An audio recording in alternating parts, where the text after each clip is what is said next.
If you have quit being defensive and are now willingly and humbly approachable, you know that transforming grace has visited you. It started in the Garden of Eden, and we have been committed to it ever since.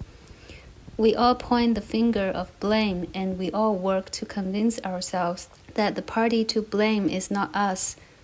Adam pointed his fingers to Eve, and Eve pointed her finger at the serpent. Neither one of them accepted blame. Yes, it is true.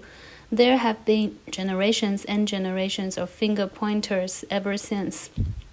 You see, when you've done something wrong, it's not natural to look inside yourself for the cause. Sin makes us all shockingly self-righteous. It makes us all committed self-excusers. Somehow, someway, we all buy into the delusion that our biggest problems live outside us, not inside us. We all have very active inner lawyers who rise to our defense in the face of any accusation of wrong. We are all very skilled at presenting the logic of the argument that what we have done says more about the flawed people and dysfunctional things around us than it does about us.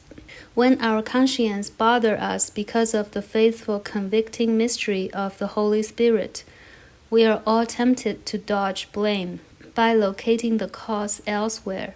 We all tend to be much more concerned about the sin of others than we are about our own.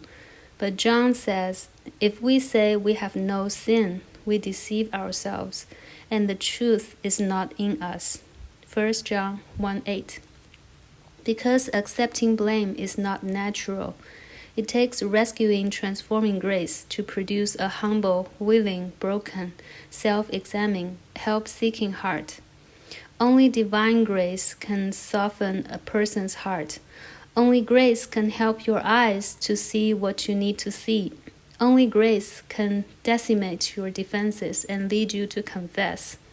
Only grace can cause you to quit pointing your finger and to run to your Redeemer for his forgiveness and delivering power. Only grace can enable you to forsake your own righteousness and find your hope and rest in the righteousness of another. Only grace can make you more grieved over your sin than about the sins of others. Only grace can make you accept your need for grace. Only grace can cause you and me to abandon our confidence in our own performance and place our confidence in perfectly acceptable righteousness of Jesus Christ.